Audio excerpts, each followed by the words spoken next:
좋으신 하나님, 주님께서 나 위에 고난당하신 이 고난의 계절에 순간순간 고난이 겹치셨던 그 현장에 있기를 원합니다.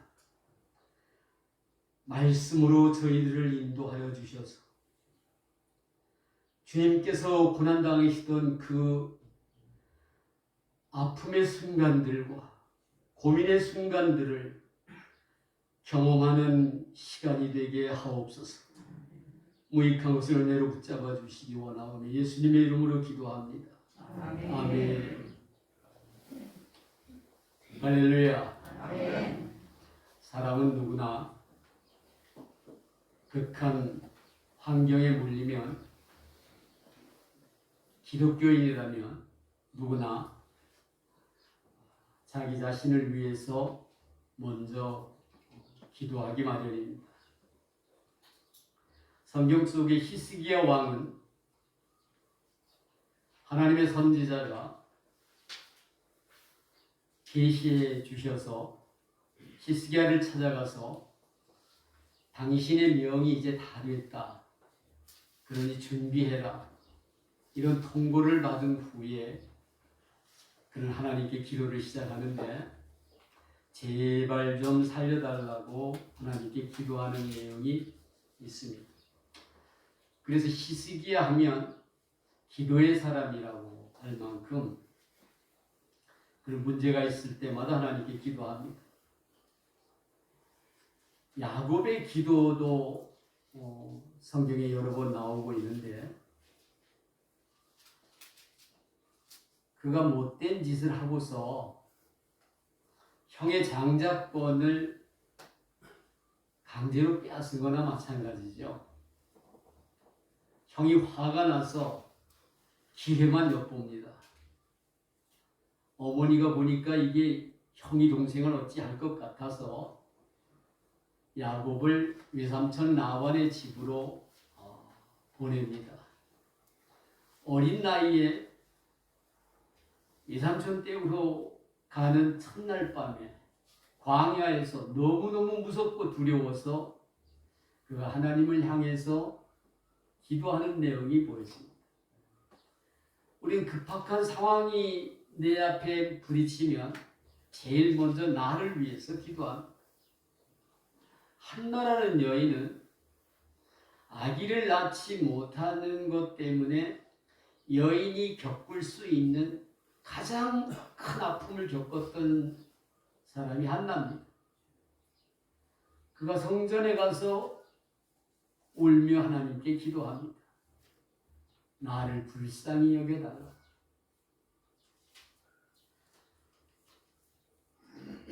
급박한 문제가 아닐지라도 우리가 기도를 시작하면 먼저는 내 문제를 내어놓고 자연스럽게 기도합니다. 오늘 본문 말씀은 예수님께서 잡히시기 직전에 자유로운 몸이셨을 때 마지막 기도 내용이 오늘 본문 말씀입니다. 예수님이 이 기도를 마지막으로 십자가에 못 박으려는 자들에게 현장에서 붙잡히십니다. 이 급박한 상황에 나 좀 어떻게 해달라고 하나님께 기도하실 법한데, 예수님은 자기 자신을 위한 기도가 전혀 없습니다. 17장 내용 전체가 하나님을 향한 마지막 기도의 내용으로 이어지고 있습니다.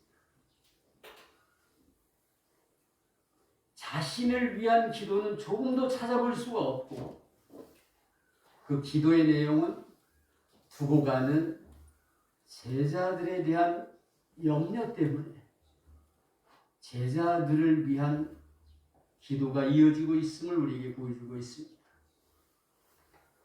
이 기도하시기 전에 예수님은 앞으로 당하실 일을 다 알고 계셨습니다. 당하실 일을 모르고서 이런 기도를 하셨다면 조금 이해가 되는데 당하실 일을 다 알고 계셨어요. 성경에 보면 가룟 유다가 예수님을 팔 것이라는 사실을 주님 미리 아시고서 가룟 유다에게 네 마음에 품고 있는 그 생각을 행동으로 옮기라고까지 그렇게 말씀을 하십니다. 너희들 중에 하나가 나를 팔 것이라고 며칠 전에 말씀을 하십니다.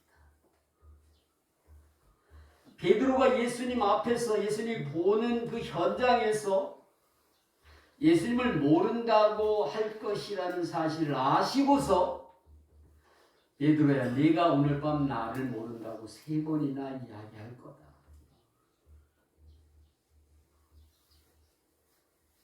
그리고 예수님이 잡히시면 제자들이 주님 곁을 떠나서 뿔뿔이 흩어질 것이라는 사실도 알고 계셨습니다. 우리가 지금 17장을 읽고 있는데 16장 마지막 부분에 22절에 보면 같이 한번 읽어볼까요? 22절. 지금은 너희가 근심하나 내가 다시 너희를 보리.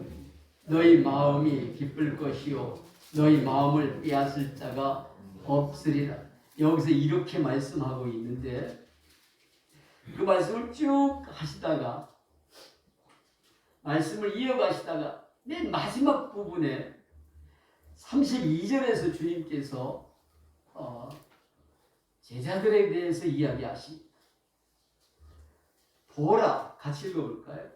너희가 다 각각 제 곳으로 흩어지고 나를 혼자 둘 때가 오나니 벌써 왔도다. 그러나 내가 혼자 있는 것이 아니라 아버지께서 나와 함께 계시느니라. 아멘. 내가 잡힐 때가 됐다. 그때가 바로 지금이다. 이 상황 속에서 주님은 17장에서 기도를 하고 계시는데 당신을 위해서는 한마디도 기도치 아니하십니다. 오직 제자들만 염려가 되어서 염려할 만한 모습을 보였잖아요. 한 놈은 판다고 하질 않나. 수제자 베드로는 모른다고 부인할 것을 아시지 않나. 예수님 잡히시면 다 도망갈 것을 이게 주님께서 친히 말씀을 하고 계시잖아요.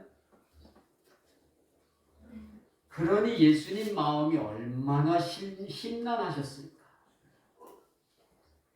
예수님 마음이 얼마나 아프셨을까. 얼마나 고통스러우셨을까. 그 제자들의 앞으로 나타날 처신을 생각하시면서 얼마나 실망하셨을까. 그 제자들이 얼마나 염려스러웠을까. 예수님은 앞으로 당하실 끔찍스러운 십자가의 고난과 십자가의 죽으심, 이게 두려우신 것이 아니라 예수님이 가시고 난 이후에 남겨져 있을 제자들에 대한 염려와 걱정이 훨씬 더 컸기에 지금 겪고 있는 고통과 모진 수모가 바로 눈앞에 있는데 그 고통보다도 제자들이 주님 앞에서 보여줄 그 끔찍스러운 부끄러운 모습들, 이게 너무너무 마음 아프시고 염려되셔서 주님은 제자들을 위해서 기도하고 계셨습니다. 이 예수님의 기도 속에서 우리는 몇 가지를 찾아볼 수가 있는데, 그동안 예수님께서 공생애를 시작하시면서 3년 동안 많은 사람들을 만났는데 그 사람들을 만나는 그 만남의 현장을 주님은 어떻게 받아들이셨고, 많은 일을 하셨는데 어떤 일이 눈앞에 닥쳤을 때 어떤 마음의 자세로 그 일을 받아들이셨는지를 말씀하고 있고, 내 것이라고 생각되어지는 그것이 있었다면 그것은 또 어떤 의미로 받아들이셨을까? 이것을 오늘 읽은 말씀은 세세하게 우리에게 밝히고 있습니다. 먼저 예수님께서 많은 사람들을 만나셨는데 가볍게 만나신 사람이 한 사람도 없습니다. 모든 만남을 세상 중에서 하나님께서 내게 보내주신 사람들이라고 그렇게 고백하는 내용이 6절에 기록됩니다. 세상 중에서 내게 주신 사람들. 하반절에 보면 그들은 아버지의 것이었는데 내게 주셨으며. 하나님의 자녀들에게 있어서 이 자세는 너무너무 중요합니다. 예수님은 누구를 만나시든지 하나님이 내게 보내주신 사람으로 그렇게 받아들이셨습니다. 잠깐 스쳐 지나가는 그런 인연 같다 할지라도 주님은 항상 하나님이 내게 보내주신 사람으로 받아들이십니다. 그런데 그 사람들이 모두 다 주님의 마음에 드는 사람들, 아니면 주님을 기쁘게 해 드릴 수 있는 사람들을 만나셨는가? 성경 그렇게 말씀하고 있지 않습니다.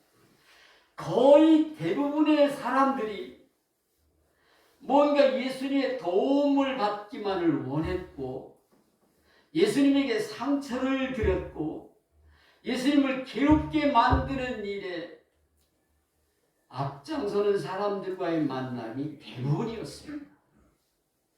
그런 만남임에도 불구하고 주님은 누군가를 만났을 때 아버지께서 내게 보내주신 사람들이라고 고백을 하고 있습니다. 심지어 가룟 유다까지라도 아버지께서 아버지의 뜻을 이루시기 위해서 그 뜻을 이루기 위한 방편으로 가룟 유다를 주님 곁으로 보내셨음을 주님은 그렇게 받아들이십니다. 악하기 그지없던 사람들이 있었죠. 당시의 종교 지도자들, 대제사장과 바리새인들, 저들은 처음부터 예수님을 트집 잡으려고 예수님께 나와서 항상 엿보고 말씀하시면 그 말씀 트집 잡고 어찌하면 예수님을 끌어내릴 수 있을까? 그것만 엿보는 자들이었습니다. 그런데도 하나님이 내게 보내주신 사람, 신랄하게 비판하잖아요. 예수님께서요. 왜 그런 비판을 하셨을까요? 저주스러운 말씀까지 하셨는데 왜 그리 말씀하셨을까요? 좀 충격받고 회개하고 돌이키라고 기회를 주시고 계셨는데 저들은 여전히 돌이킬 줄 모릅니다. 심지어 함께 십자가에 못 박힌 죄인까지도 하나님께서 만나게 해주신 사람으로 주님은 보셨습니다. 그래서 그의 영혼을 구원할 수 있었잖아요. 여기서 우리는 세상을 살면서 수없이 많은 만남을 이룹니다. 나의 배우자도 하나님께서 만나게 해 주셨습니다. 내게 보내주신 사람입니다. 나의 자녀들도 하나님께서 내게 선물로 보내주신 사람들입니다. 우리 교우들 서로가 하나님께서 내게 보내주신 그런 동역자들입니다. 여러분을 괴롭히는 누군가가 있습니까? 실망시키는 누군가가 있습니까? 여러분들의 기도줄을 막히게 하는 누군가가 있습니까? 사사건건 내 말과 내 행동에 트집 잡는 사람이 있습니다. 저 사람과는 도무지 맞지 않아서 함께 일할 수 없다고 하면서 만나기 두려워지는 사람이 있습니다. 예수님 주변에는 그런 사람들로 가득 찼었습니다. 그렇다고 주님은 저들을 피해서 도망치지 아니하십니다. 저들 속에 함께 계신 그 모든 사람들을 하나님께서 내게 보내주신 사람들이라고 그렇게 받아들이셨습니다. 그렇게 받아들이면 그를 대하는 나의 자세가 달라지게 되어 있습니다. 혹 여러분들을 괴롭게 하는 원수 같은 누군가가 있습니까? 그도 하나님께서 내게 필요하시기에 내게 보내주신 사람이라고 받아들이면 우리의 대응은 많이 달라지게 되어 있습니다. 어떤 일로 내게 보내셨다고 여기셨는지를 2절은 말씀하고 있습니다. 2절 같이 한번 읽어볼까요? 아버지께서 아들에게 주신 모든 사람에게 뭐를 주게 하시려고? 영생을 주게 하시려고. 할렐루야.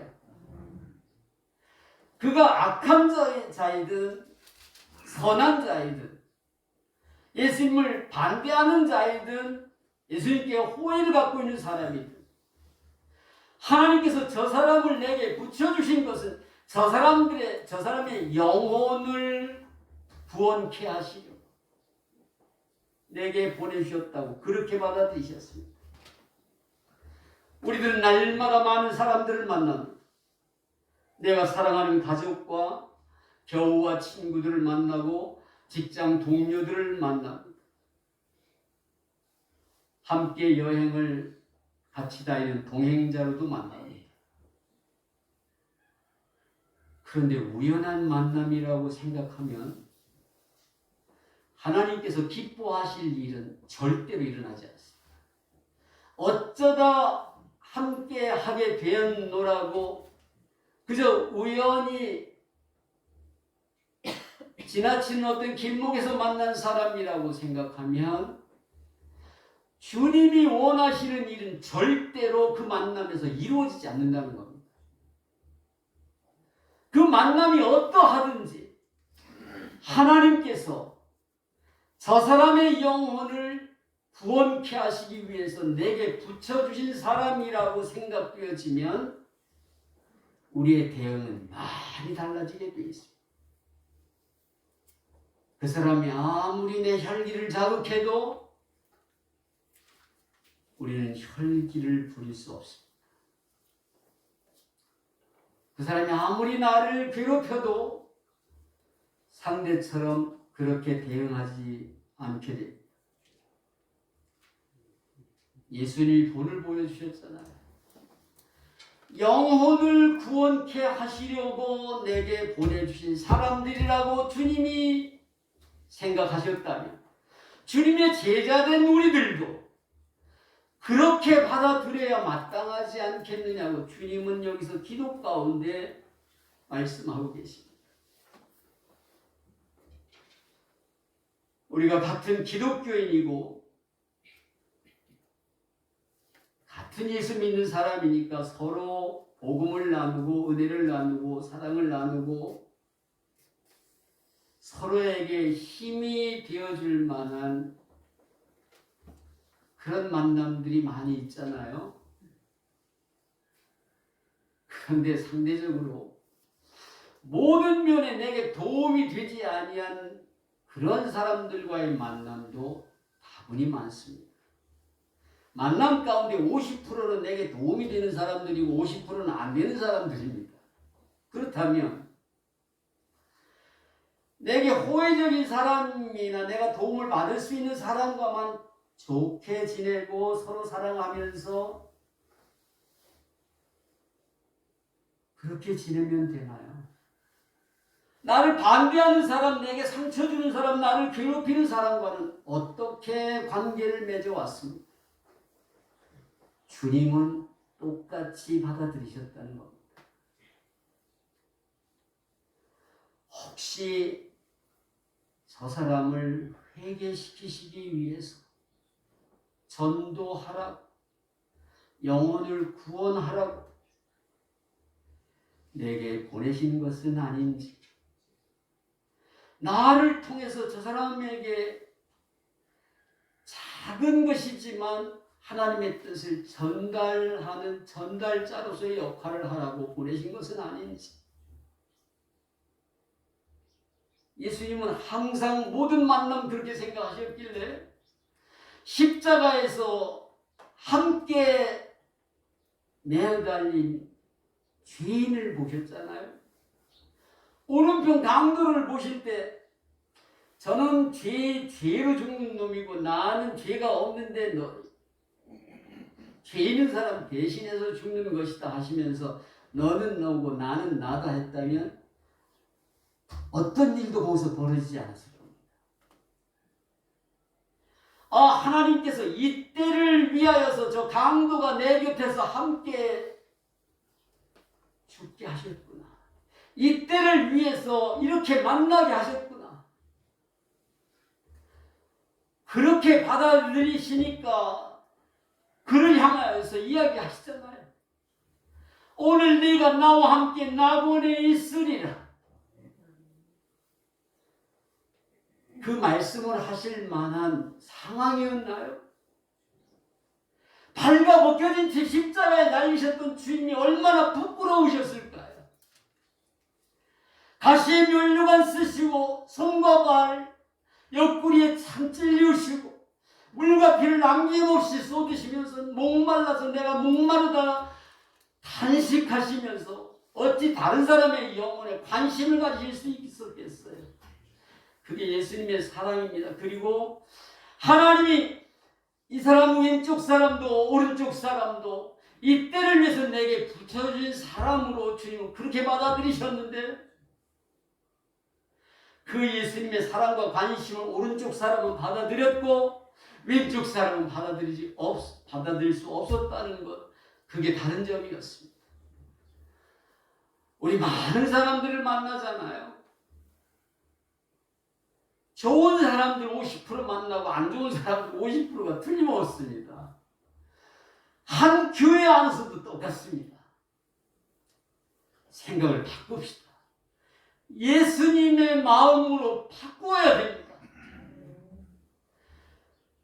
내가 정말 저 사람 때문에 괴로운데 나의 인격을 다듬으시기 위해서 하나님께서 내게 이렇게 붙여주신 사람이고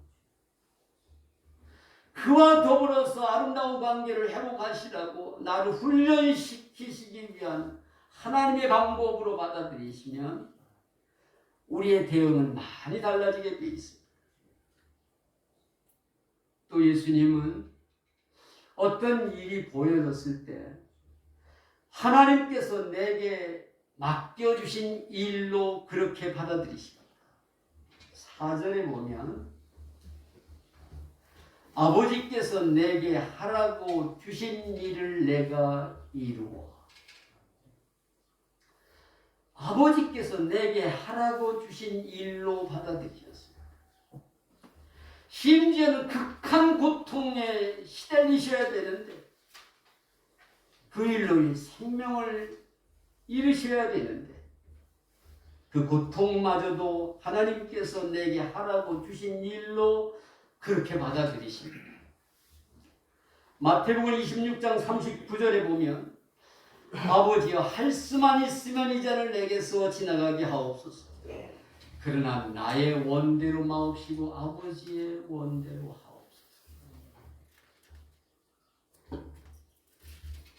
십자가 지는 일마저도 아버지께서 내게 하라고 감당하라고 맡기신 일로 받아들이셔서 아버지의 원대로 되기를 원한다는 그런 말씀을 하십니다.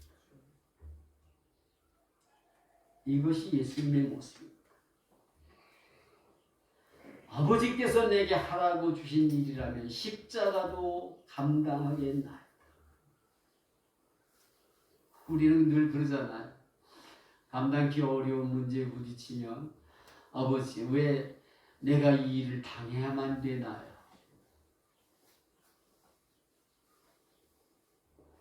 왜 나만 이런 아픔을 겪어야 하나요? 이 투정을 많이 하잖아요. 예수님은 그 어떤 일도 피하지 아니하셨습니다. 하나님께서 맡겨주신 일이라고 받아들이셨습니다. 우리 앞에 수없이 많은 일들을 날마다 경험하잖아요. 오늘은 이런 일이고 내일은 저런 일이 내게 다가오게 되어 있습니다. 교회 안에서도 이런 일 저런 일을 당합니다. 절대로 자신의 판단에 자신의 감정에 맡기지 말아야 됩니다. 성경에 무엇이라고 말씀하시는지를 볼 수 있어야 됩니다. 아버지께서 내게 감당하라고 맡겨주신 일이라고 받아들이면 우리의 대응은 많이 달라지게 되어 있어요.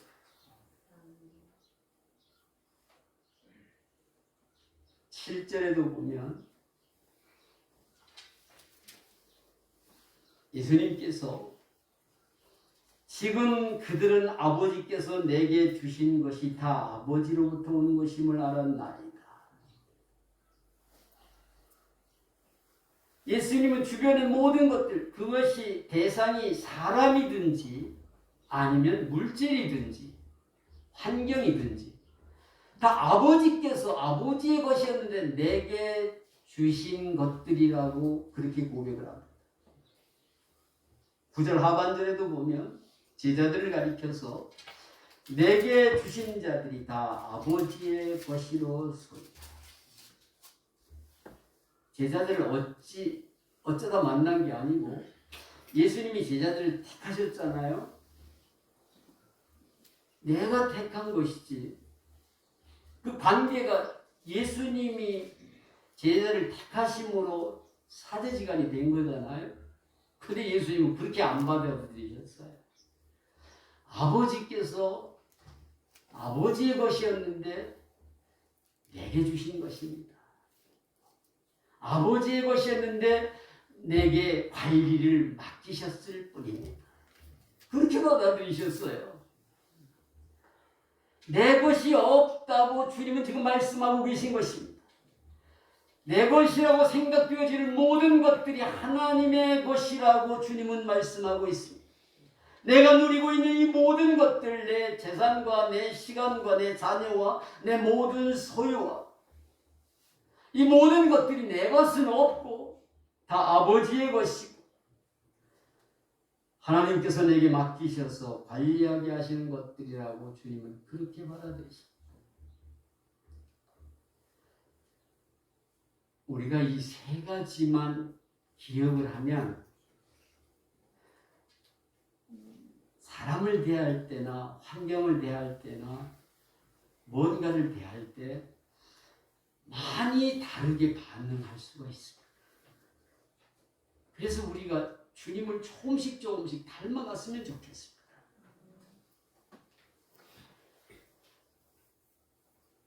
이런 마음으로 사셨던 주님이 아직도 철없는 모습, 믿음 없는 모습을 보이는 제자들을 바라보시면서 얼마나 안타까우셨으면 제자들을 위해서 그렇게 기도를 하고 계시지.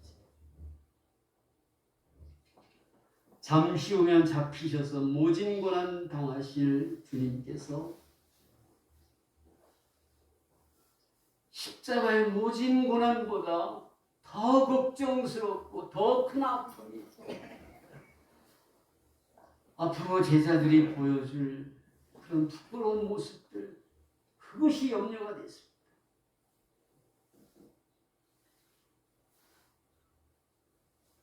예수님의 기도 가운데 주님 당신을 위한 기도는 전혀 없고 남을 위한 기도만 있잖아요.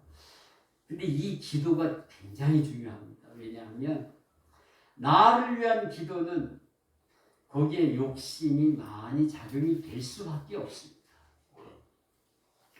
간절히 기도하는데 욕심 때문에 구하지 않아도 될 것들을 구하는 것이 너무 많습니다.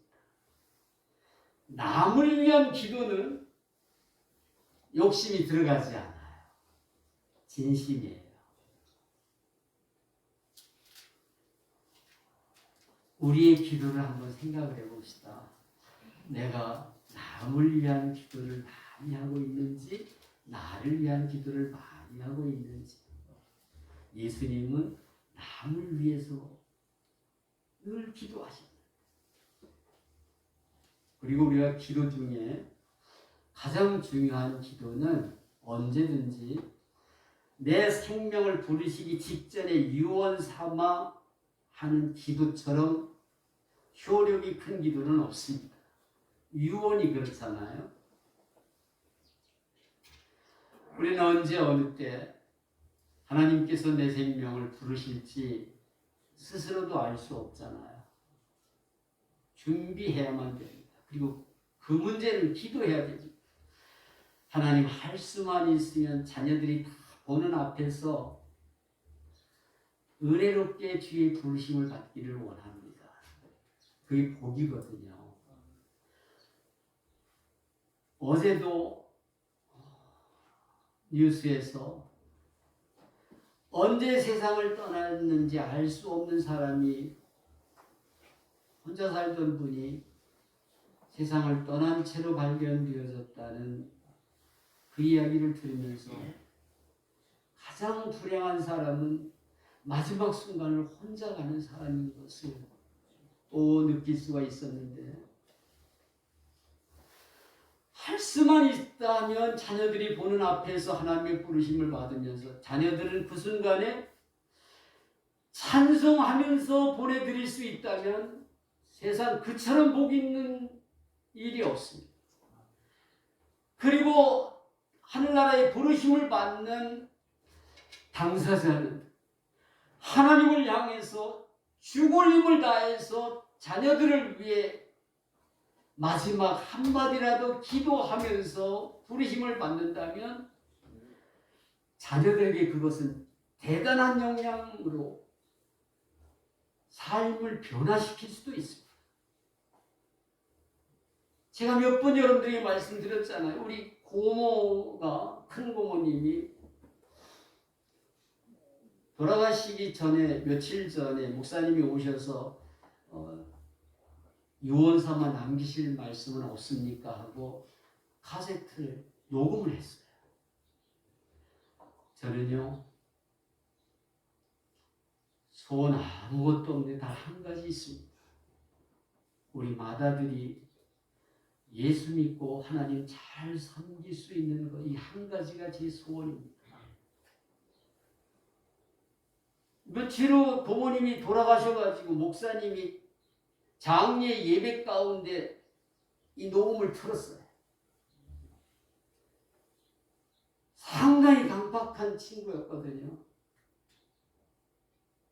청담동에 무슨 영동대교 건너선가요? 거기 21층 빌딩을 짓고 대단히 큰 부자였어요.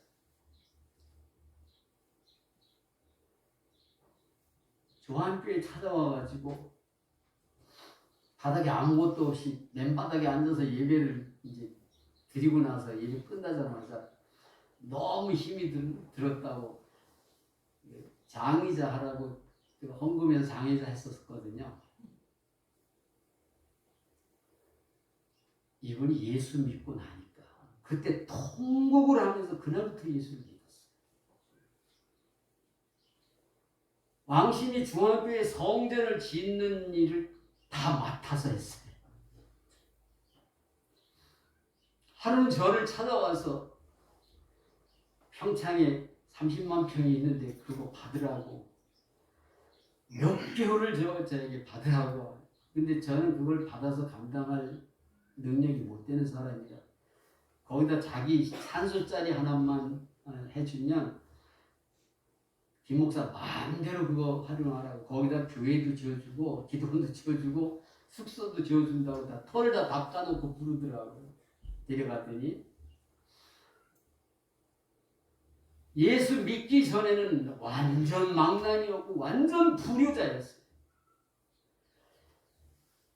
어머니가 돌아가시면서 마지막으로 남긴 유언을 듣자마자 그날부터 예수를 얼마나 잘 믿었는지.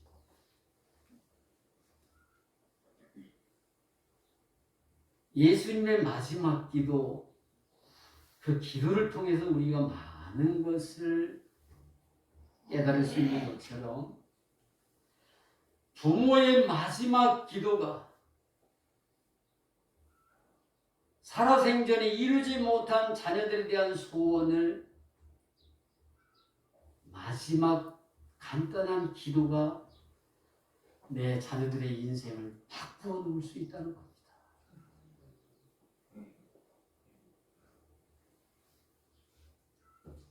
그런데 예수님께서 제자들을 위해서 기도하셨잖아요. 당시 현장에 있던 제자들만을 향한 기도였는지 성경을 읽어보니까 그게 아니었어요. 20절 말씀 한번 볼까요?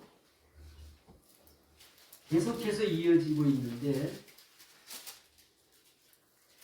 20절 다 같이 읽어볼까요?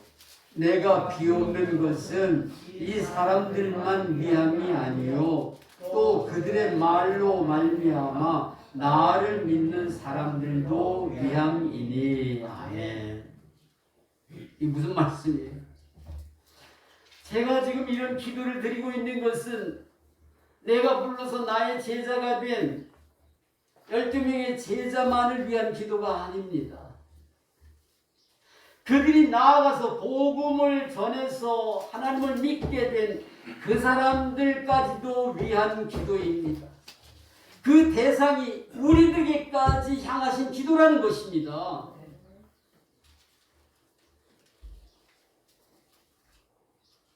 잡히시기 직전에, 십자가 고난 직전에 주님께서 하신 그 기도가 오늘 우리들을 위해서 하신 기도였다는 것입니다.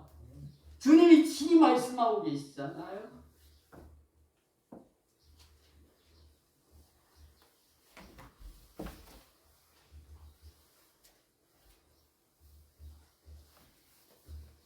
로마서에 보면 그때만이 아니라 지금도 보좌 우편에서 우리를 위해 기도하고 계신다고 성경은 말씀합니다. 보좌 우편에서 세상에 있는 우리들을 위해서 지금도 기도하고 계신다고 성경은 말씀하십니다. 그것이 예수님의 모습이었습니다. 세 가지만 기억합시다. 사람을 볼 때 주께서 내게 보내주신 사람, 일거리를 볼 때 주님이 내게 맡겨주신 일, 뭔가 내 것이라고 생각되어지는 것이 있다면 다 하나님의 것이라는 고백이 있을 때, 내게 관리만 맡겨주신 것뿐이라는 그 믿음이 있을 때 우리의 삶의 자세는 많이 달라집니다. 주님이 원하시는 변화된 삶의 모습은 주님의 기도 가운데서 우리가 찾을 수가 있습니다. 주님이 원하시는 그 모습으로의 변화된 삶을 위해서 우리가 기도하되 주님의 이 마음으로 하나님을 섬기고 세상을 대하고 교우들을 대하고 어떤 일을 대해서 정말 하나님께서 기뻐하시는 그 반응을 항상 주님 앞에 보여드리는 우리 믿음의 사람들 되시기를 축복합니다. 거룩하신 하나님, 예수님의 마지막 기도를 통하여서 오늘을 사는 우리들에게 무엇을 말씀하고 싶어 하셨는지를 깨우쳐 주시는 주님, 주님께서 사람을 대할 때 어찌 대했으며 일거리를 만나셨을 때 어떤 마음이셨고 무언가 주님의 것이라고 생각되어지는 것이 있었을 때 어떤 마음으로 받아들이셨는가를 말씀으로 깨우쳐 주시는 주님, 주님의 마음으로 살기 원합니다. 그 마음으로 반응할 수 있기를 원합니다. 주님 도와주시옵소서. 주님의 마음으로 남은 생애를 살게 하옵소서. 예수님의 이름으로 기도합니다. 아멘.